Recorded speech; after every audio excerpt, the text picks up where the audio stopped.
Welcome to Wizard World Virtual Experiences, Popular Culture Psychology, Episode 7. This week, it's Asian Representation in Popular Culture. Stop Asian Hate. I am Dr. Travis Langley. I'm gathered here with a fine group of wonderful, beautiful people. I will let them tell you who they are. Let's start with Harpreet. Who are you? I am Dr. Harpreet Mala, and I am a psychologist who works on identity development, particularly with queer and multicultural populations. And you can contact me at harpreet.mala@gmail.com. Tony. Hey, my name's Tony. Like Travis, I'm kind of a pop culture specialist involved in, you may have seen me in various Wizard World panels as well, but I am the owner of a geek fashion apparel company called Hero Within. And I also I'm under the social media world of Crazy for Comic-Con. So. Elizabeth, Dr. Smith. Hi, I'm Dr. Elizabeth Smith is my American name. Yi Pangshu is my Korean name. And I am a 1.5 generation, half Korean and mostly Irish on my dad's side, licensed clinical psychologist and working in the Chicagoland area. My pronouns are she, her, hers. And I'm super stoked to be here today. Thanks for having me. Marcus. Hi, my name is Marcus Toe, best known for being the artist on comics like Excalibur, Red Robin, X-Men, just a long list of many things. And yeah, so my right now I'm working on Excalibur for Marvel Comics, and my Twitter handle is @MarcusTO. Billy. My name is Dr. Billy San Juan. I am a therapist, writer, and raconteur. Proud Filipino American. Jessica. Hi, thank you for the invite.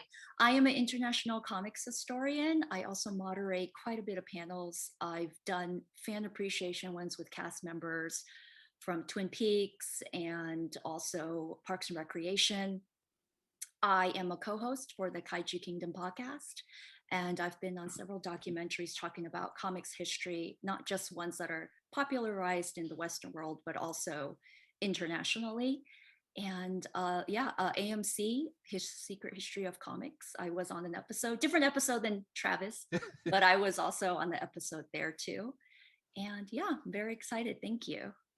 Jessica is in episode number 1 about Marvel Comics. I'm in episode number 2 about Wonder Woman. So all of you, people are really. Hey, Daniel. Daniel, hey. Hi, Daniel. Hey.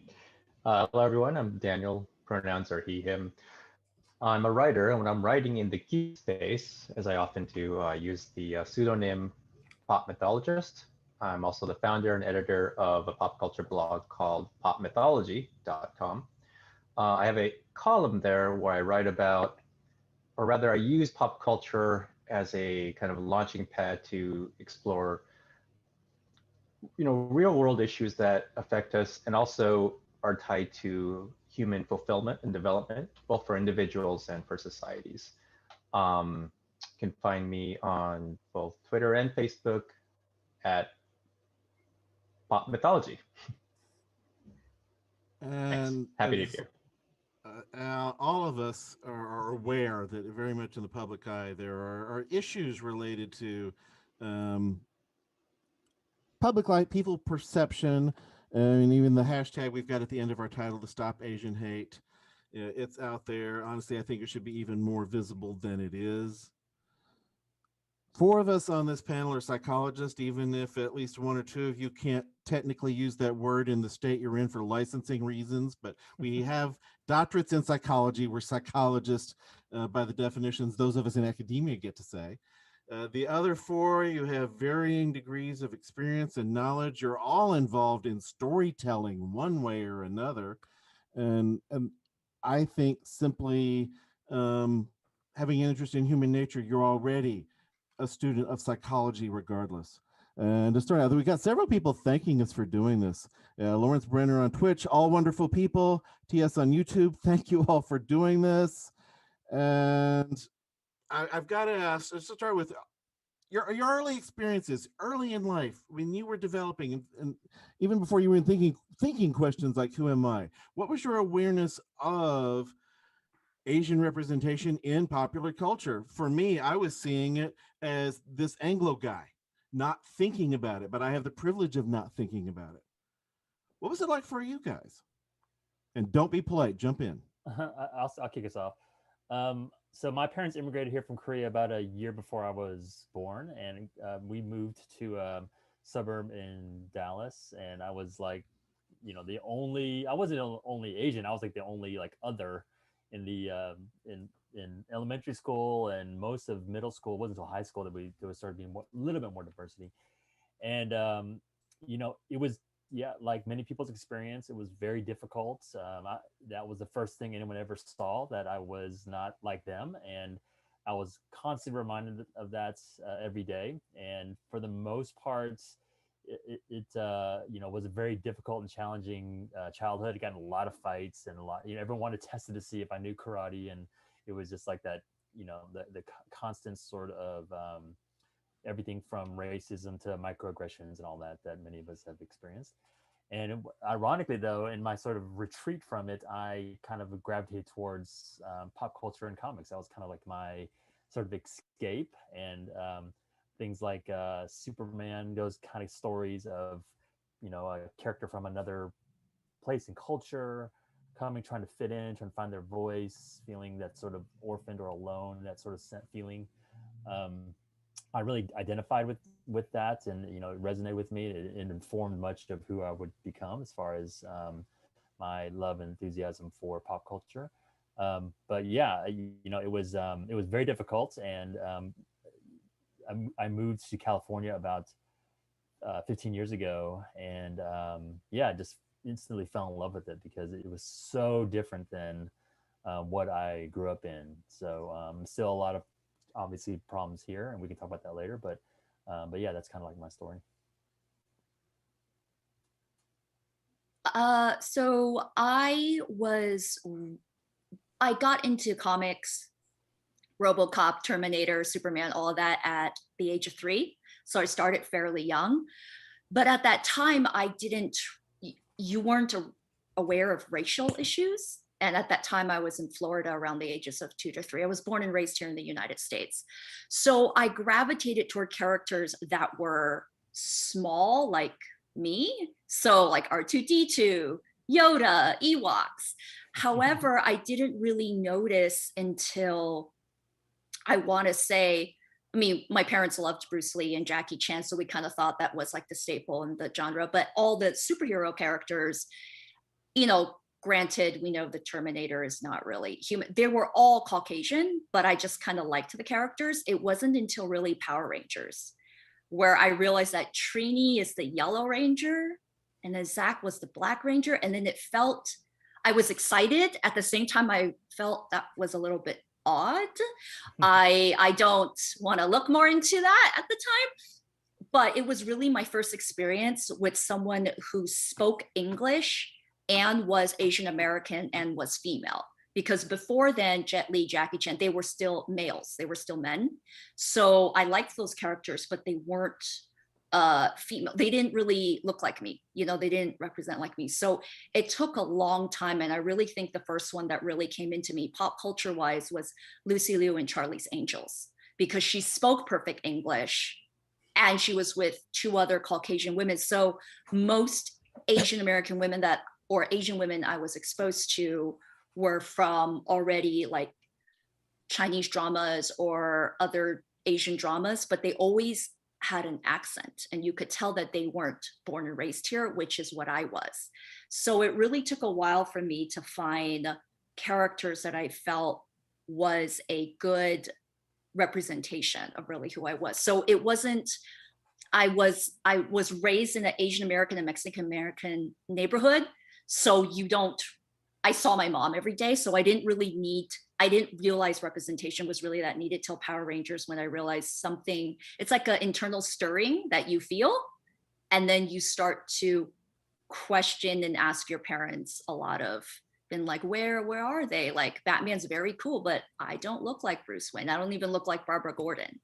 So there was always a second layer to that.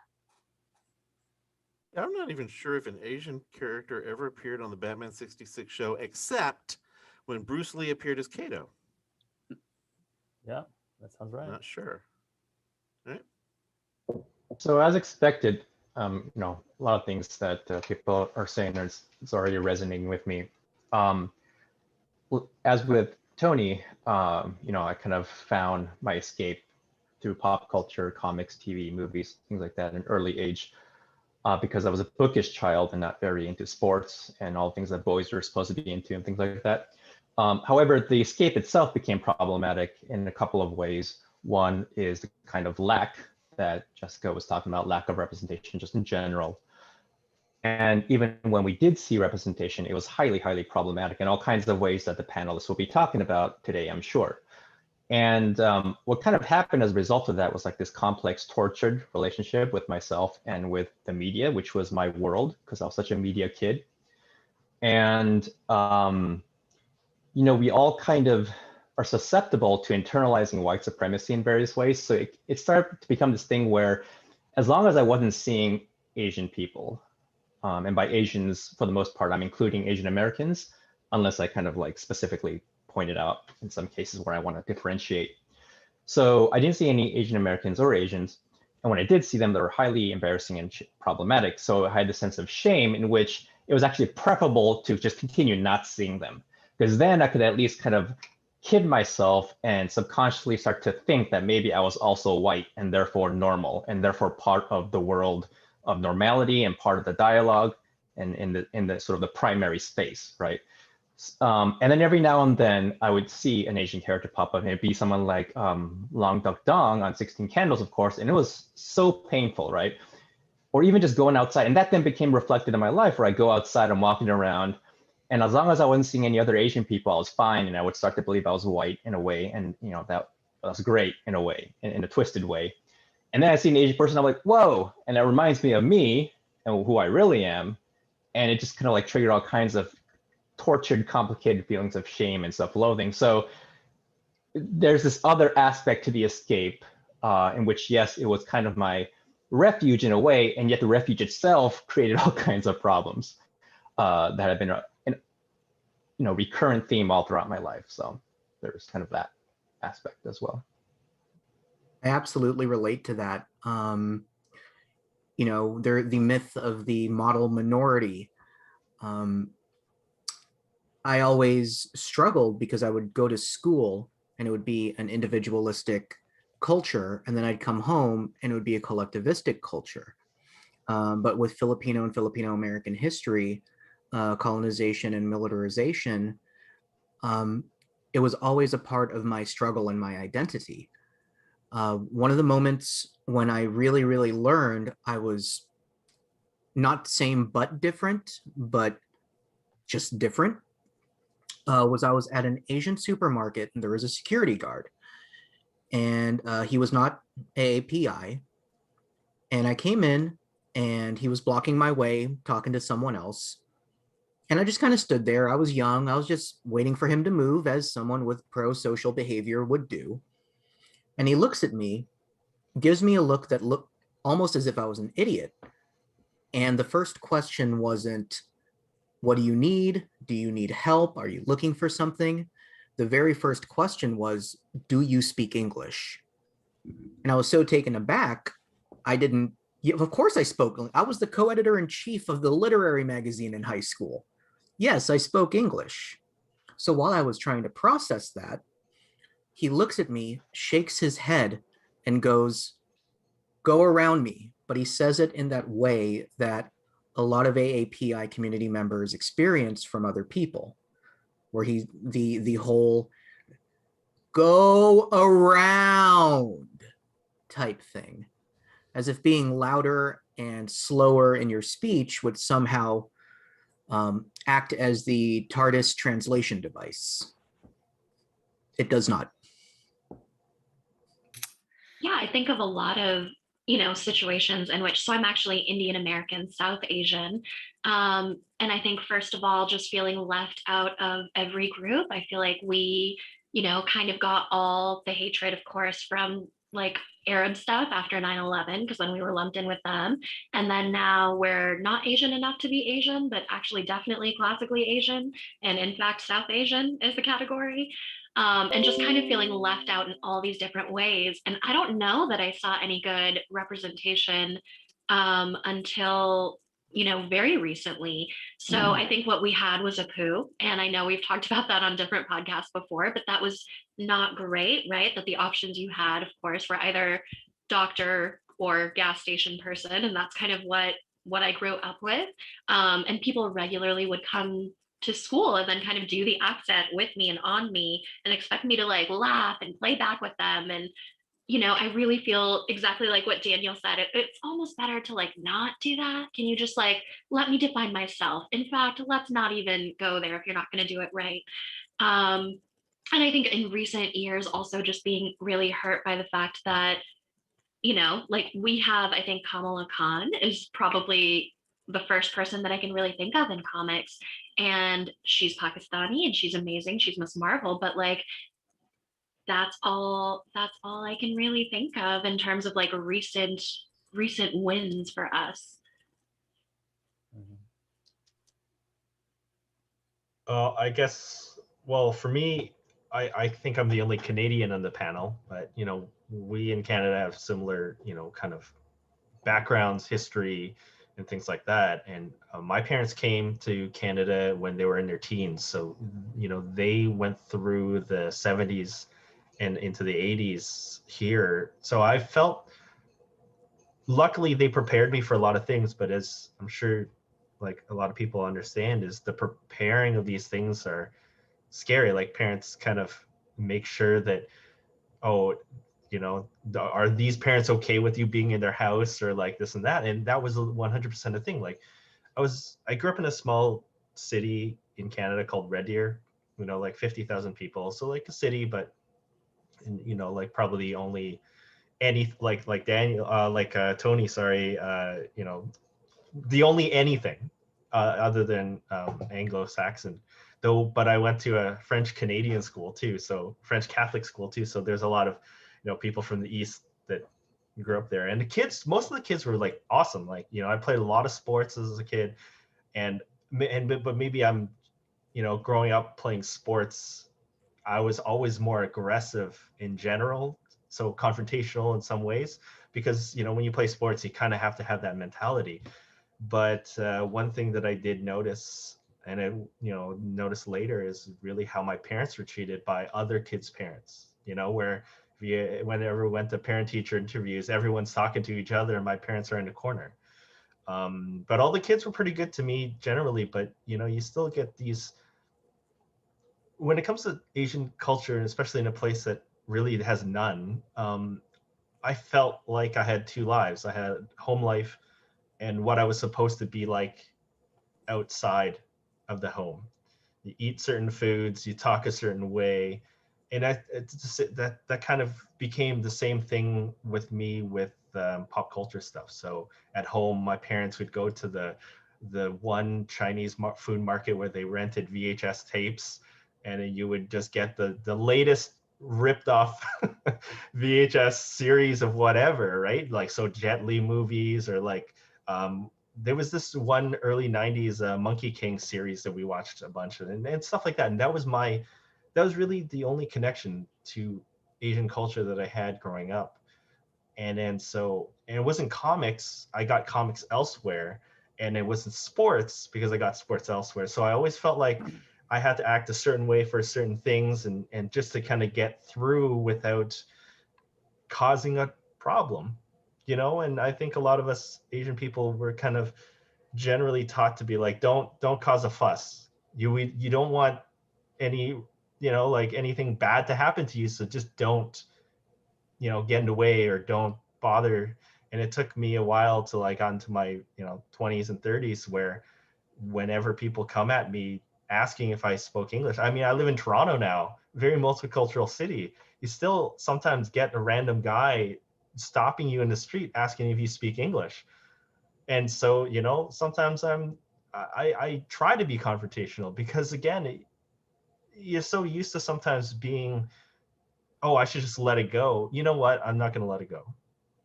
And Yeah. I'm going to ask him why you asked me or whatever, right? And every situation is different. You can't say I'm going to do everything the same all the time, but you know. I think turning that passivity on its head has been something that's been really edifying for me though, growing up. I know, you know, Sue and Sue talk about microaggressions. I used to get complimented on my English all the time, and I would always kind of be weirded out, like, why would you think I wouldn't be good at this kind of thing? In fact, second language learners often excel past their, you know, peers. So actually, haha, funny, you didn't know that statistic. But yeah, something that I've learned to do now is another Sue and Sue thing, which is called micro interventions. So in little awkward moments like that, right? When someone's like, oh my God, your English is so good. I'll just like, without skipping a beat now, kind of turn to them and be like, yes, thank you. You too.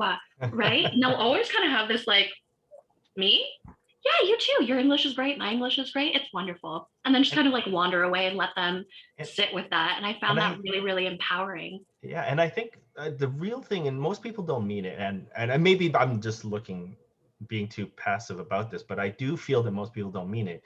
But it's because exactly what you did. I feel like when you ask them the same question, it almost dawns on them that it's like, that's kind of not cool. But there's also a sixth sense, like, you know, when someone's asking you, where are you from, is that they don't know how to word the question. And, you know, you just kind of let that go, either because that person asking you is an immigrant or second generation, or that person just honestly doesn't know how to ask. But you get that gut feeling when someone asks it, and they know, you know, everyone knows you are born and raised in that Canada or in America, right? And you know that. And so the way that they ask it is where you could decide on like how you want to answer. You know, my mom's always said, you know, for the second type of people, then you ask them, where in Europe are they from? Yeah. You know, and she was like, you don't, but politely. So hopefully they're smart enough to get the point. But I think there's definitely a, you know, like Marcus said, sometimes they just, yeah, like I think it's a good gut feeling. You know, we're all adults that we've gotten this, it's sad, but we've gotten those questions enough about our English and where we're from enough to really figure out the tone of what they actually mean it to be. Yeah, a lot has to do so much with intent, you know, and from a stranger, it's hard to judge that in a moment. Yeah. But like I was with family friends of ours at my daughter or my son's ball game, and you know, she with great intention was just said, my daughter, who's sitting next to a friend, both had masks on, and just said, they look identical. Like I just cannot even tell them apart. They're like, so they're both, you know, my daughter's half Asian, or the gal's half Asian as well. But she just was like, they're so like identical. I cannot even tell them apart. And you know, first of all, they don't look anything alike. They both have dark hair, but other than that, they don't look anything alike. And you know, I still to this day, I've been getting that type of comment my whole life. And still to that day, I struggle with how do I respond to that in the moment, because I don't even know what that comment even means. Like, it's not a compliment. It's not some sort of illuminating sort of thing. It just is sort of like, I know it was maybe her way of just connecting with me in some way, or making some sort of, and I'm not sure what it means exactly. But I do know one thing for sure is that she doesn't understand that for our people, we've been getting that sort of comment our whole life, that the sort of that it removes sort of our individuality, our uniqueness. It plays into the stereotype that we all look the same, and that basically all Asians are the same. They're not. They were not even the same Asian people, Asian background ethnicity, right? Yeah. So, but it plays into that sort of idea that they're all the same. All Asians look alike and all that. And so, you know, my sort of responsibility, whether it's in the moment or later, is to just share in a with her that how it makes me feel and how it's perceived, and then start the dialogue, because I think that's the most important thing, is that the dialogue has to occur, which we've seen unfortunately over this past year that and through social media, that the dialogue is not happening at a fast enough rate, which is causing all of the strife. And so, but hey, I want to interject. Elizabeth didn't go yet, so I didn't want to. And before we pass the mic to her, I want to read two people's comments to two of you. To Marcus Hope Lefstein, or Lefstein, if I'm saying it wrong, I apologize. Hi, I like your Star Trek background, Marcus. Thank you. And Sean Narain on Facebook, as a West Indian, I always wonder if it counts as Asian. So thank you, Dr. Mala. More you know. Elizabeth. Yeah. You're muted. Okay. Still muted. I'm very happy to hear, and I'm kind of resting in everyone's stories and everyone's energy, but also, paying attention to what that brings up for me and my own journey as someone who is half and someone who moved around quite a bit. So my childhood is almost separated to chapters from where I lived at the time and who I lived with. And there were definitely moments in my life where there were not other Asian families. And after my parents divorced, I lived predominantly with my mother's side of the family. So I grew up with first generation Korean grandparents. I grew up with the different kinds of responsibilities and ideas of what a girl should be doing. So, but prior to that, I grew up with my mom and my dad in the home, but my dad being overseas a lot for his military job. And my brother and I really bonding over comics and pretending our dad was a superhero and saving people, and he's going to come home and he's not going to be in danger. And so I had like those kinds of really rich kinds of experiences. And then like living with my mom's side of the family, like comics are not for girls, right? But also we would drive like hours, like 4 hours to go rent VHS tapes too. And so I was also getting the kind of media from Korea that was not available to a lot of people in the US as well.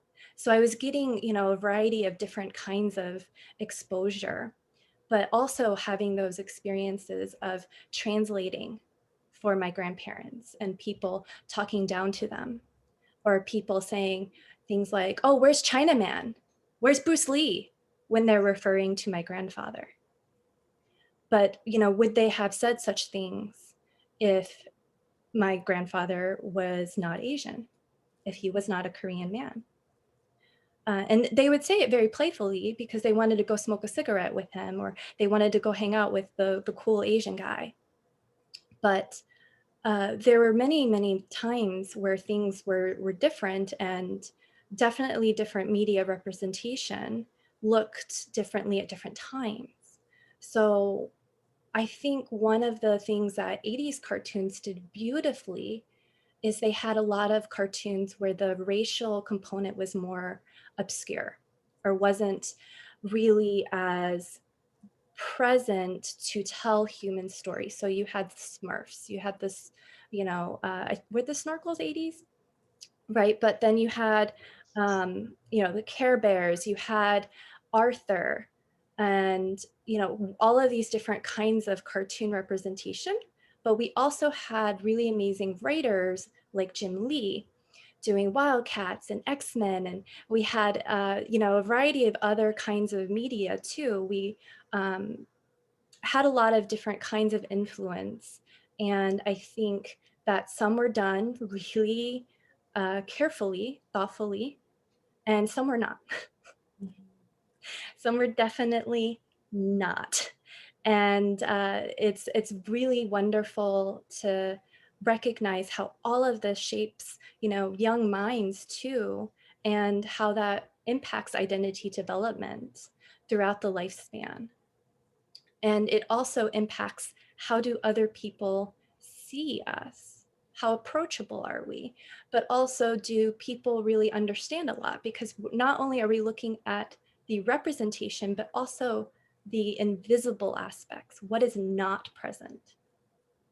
And that's a very important question too, when a cast has a lot of, or even more than one Asian woman present, but they don't have an attractive Asian man, right? And so we have to also look at the demasculation of Asian men, as well as the over-sexualization of Asian women.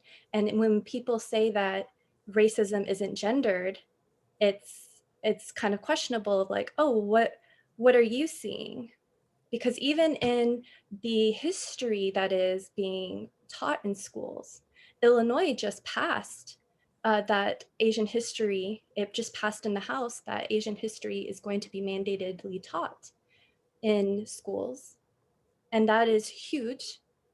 And, so when we look at a variety of these different components, because it's not just those who are consuming, but also those who get to be the voices behind these things, as, for instance, even Adventure Time, having Korean being present, or right, having someone with a Korean accent doing the voice.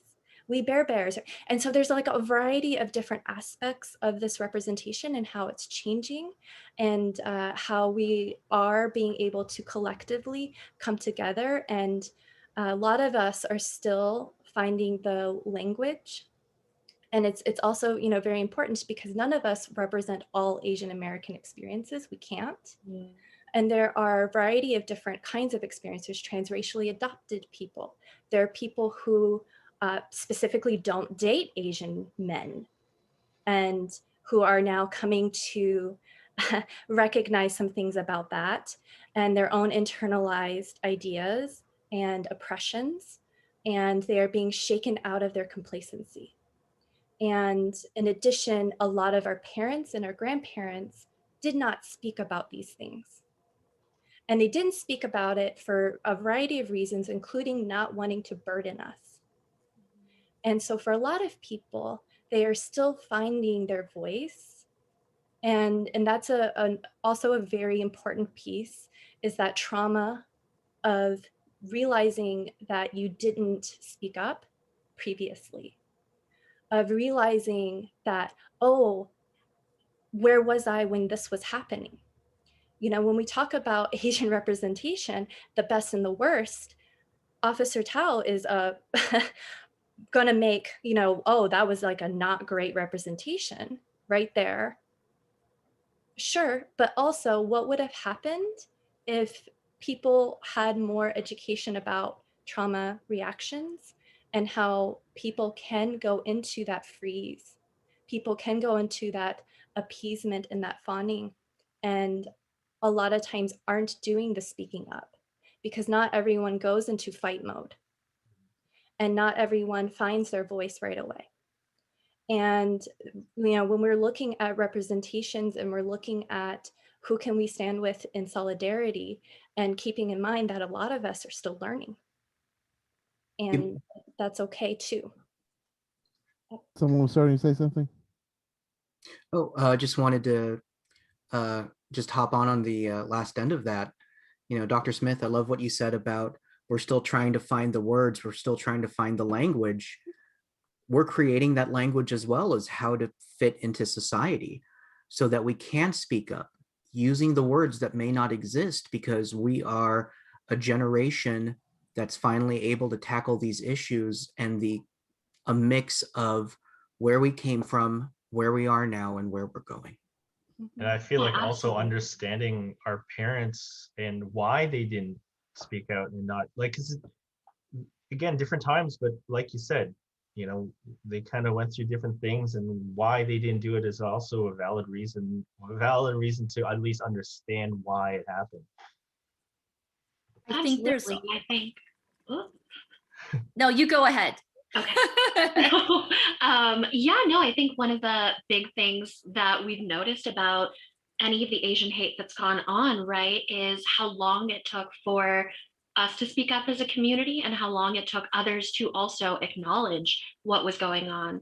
And I've often used the phrase with clients that I'm working with that are really impacted by this as gaslighted in their grief, right? Because that's what it is. It's not only do you have to carry all of these things alone and heavy, and you have perhaps parents and grandparents from those different times telling you, you will not be safe. I love you. Please do not speak up. Please do not say anything. Please just be quiet, right? Because they're coming from that collectivist frame of not the squeaky wheel gets the grease, but the hammer that sticks out gets nailed down, right? And so they are wanting to protect their children. And exactly like you said, Marcus, different time. I don't blame them for that. But at the same time, what are we losing out on? And what are the ways in which we are not speaking up, where maybe we do have a little bit more of an empowered space of an audience? If it's okay, I would like to tell just a quick story about my dad. And he moved from Hong Kong to Red Deer, well, Edmonton first, and then Red Deer when he got married in the 70s. And he actually, while as a kid, so for anyone of you guys that don't know Alberta in general, it's considered the Texas of the North. So conservative politics, cowboys, beef, and oil. Okay, so my dad tried to run for MP for the Liberal Party, which is the centrist party in Canada, but in general, it's like a conservative province, and he not only was immigrant Asian Canadian, but tried to go for a liberalist party in conservative Canada, and he went door knocking, to try to talk to people. And I heard stories that he used to get yelled at and spit on and things like that, and he still kept trying. He tried to go 2 or 3 times every election, and he even felt that the Asian community that was in his riding didn't give him the support. And I think he felt like it's because, you stick out too much. You just don't draw any attention to us. And, my dad wasn't really that kind of guy. So maybe I learned a little from him as well. But, it's different times too, because there is that, I would think there is still probably that thing where it's like, just don't cause any problems.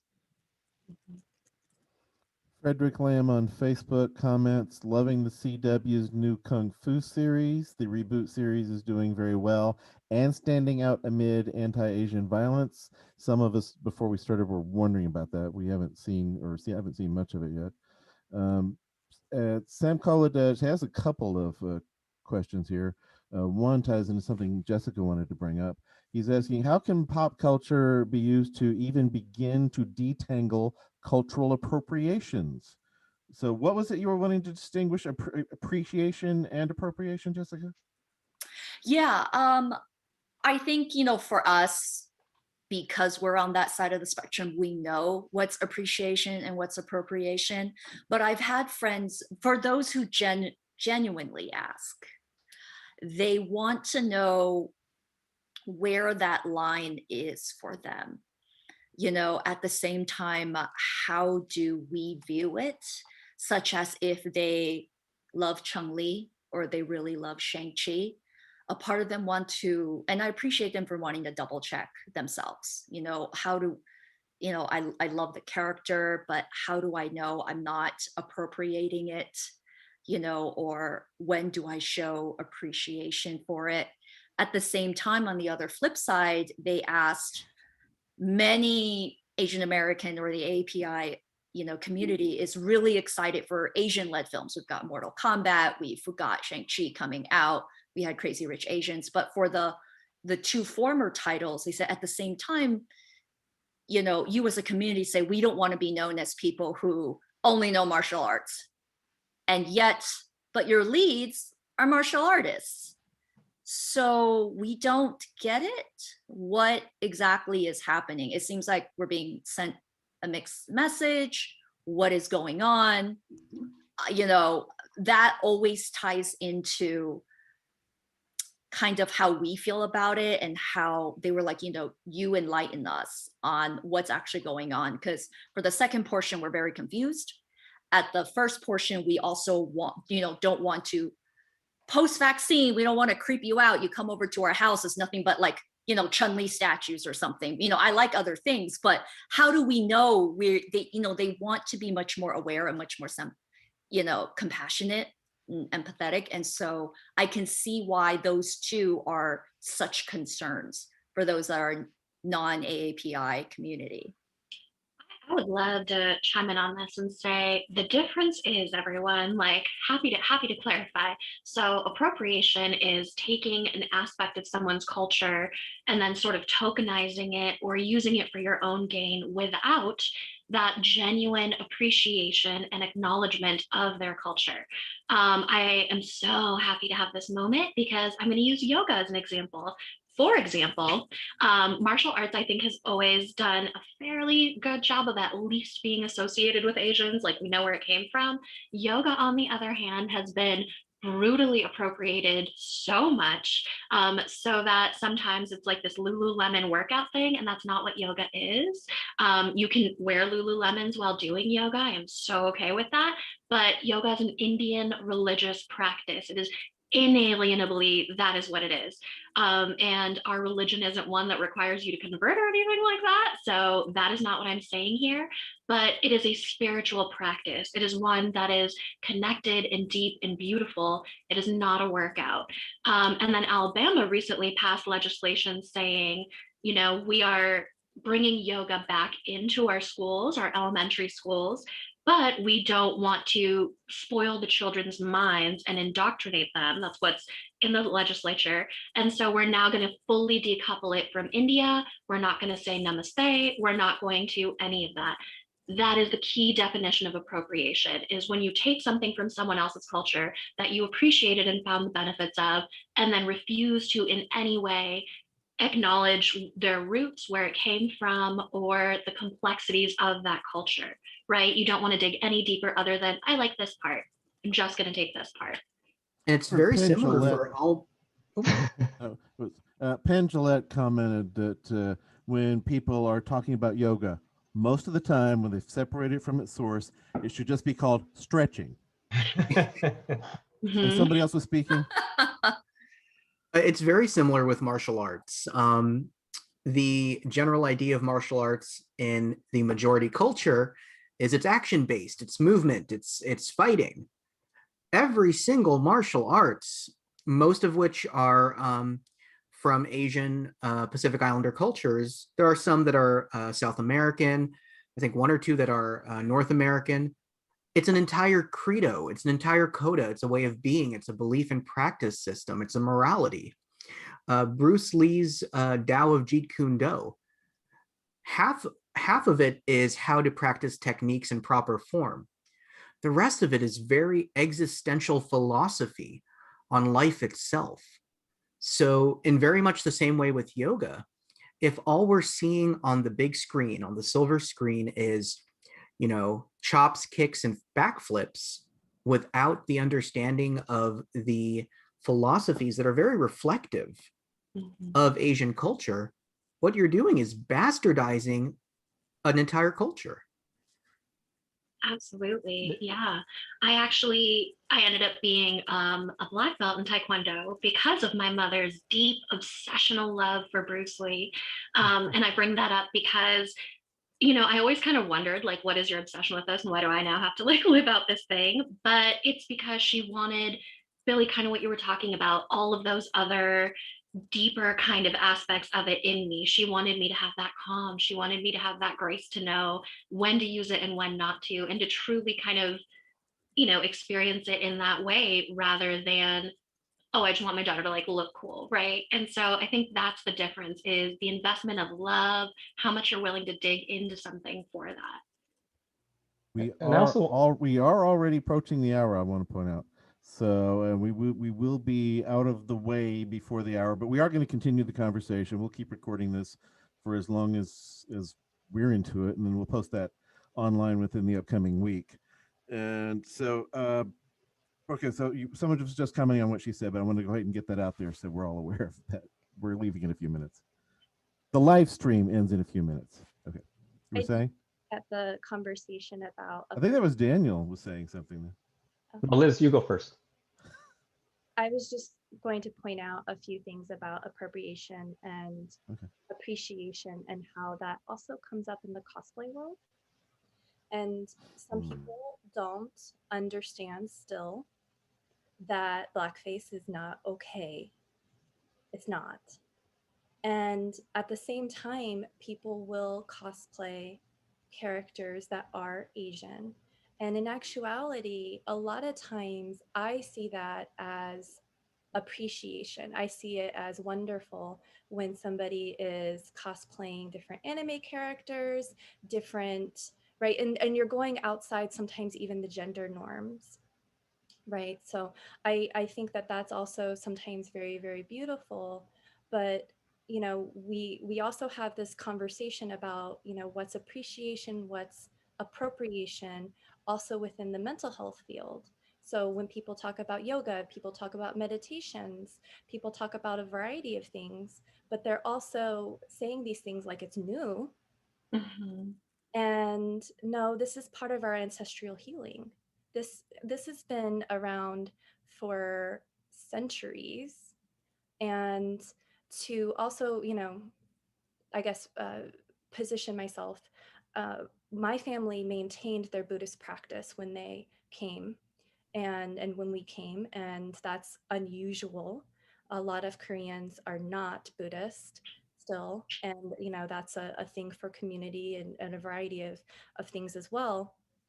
But that is something that is weird for me when those things come up too. But also, how can we make things not just known for, like, yes, we are appreciating, but also we're not completely going to, back to what you were saying about gaslighting, taking away people's experiences, taking away and saying, oh, you know what, this is new, you know, Asian hate is new, oh, this treatment is new, all of these things, and taking away what is actually happening and what people's experiences actually are. Because for a lot of us, that's not the truth. And to acknowledge what our truths are is something that a lot of times Asian Americans don't get to do, because other people are saying what our truths are. And that happens in a variety of modalities. It happens in a variety of different spaces, even in healing spaces, even in spaces that are so incredibly welcoming, like cons that are just a beautiful celebration of love and human camaraderie and connection. And it's really sad when people weaponize things or tell people that their experiences are not true. And just to really quickly add to what Dr. Mala and Dr. Smith just said, another way to kind of tell the difference when something is appropriation or not is, are those who are portraying something or presenting it, are they including the voices and input of those whom they're purporting to represent, right? So so Shang-Chi, I have mixed feelings about the character. It comes from problematic roots. At a time when, you know, in the 70s, you're seeing kung fu movies, and it was that kind of characters, in the same way that Luke Cage originally came out from culture of blaxploitation and stuff like that. But Luke Cage evolved. Shang-Chi, maybe a little. I'm not an expert on that character, partly because I avoid him for certain reasons that I could go into. But so I don't know exactly what Marvel's doing with the film. I would imagine, I would hope that they're at least at the very least getting the input of you know, of Asian and Asian American creators, some sort of creative input. I don't know if anybody knows the specific. I haven't really been following news of that film, so but if anyone knows, please enlighten me. But anyway, the point being, yes, you have to include the voices and the creative visions and input of those whom you are purporting to represent. The wizard has made me the host, so we may not still be live streaming. We did want But to, I started recording this. I started recording the moment I became host, so we haven't missed anything. Wizard World we are live. Oh, we're still Hi, live. everyone Okay. at Wizard Hi, folks. World. We're still live. I just want to. So, okay. Sorry, Wizard. They get to see behind the scenes. Anyone have anything you want to say real fast, like within 2 minutes? Dr. Mala Go said ahead. she does. Yeah, so I really want to talk about this hashtag Stop Asian Hate. Is a beautiful hashtag. I've seen a ton of gorgeous art from it, but what to actually do about it. So I just wanted to say to anyone listening who cares, loves, or is part of the Asian community, there is so much hate and there's so much ick going on right now. And so if you find yourself in a situation where you see someone making a joke that isn't quite on par, or of course actually doing something that is violent, please try to step in or interrupt that process. I'm not asking you to become a vigilante unless that's your childhood dream, go after it. However, what I am asking is that you simply just interrupt the process. I don't know if that was okay to say, not really sure I find that funny. Oh, maybe you should just kind of leave them alone, right? Any kind of interruption, standing up and using your positionality to help someone else, I think is the best thing you can do right now. And I'm sure others have other ideas, but I needed to say that before. I think in go ahead. a similar sentiment, one thing I've been passionate about is communicating the simple message of, if you're not a part of the solution, you're part of the problem. And ultimately that the violence and the hate isn't the most egregious part of it. Honestly, it's the silence, it's the apathy, it's the silence, it's the fact that it's not one people group that can solve this problem. It's not even a few people groups. It is the entire world. A global community has to be a part of solving this problem of, if you are not actively pursuing, like what many people have already said already, saying something, doing something, stopping something, then it just contributes to the problem and it just progresses it for generations to come.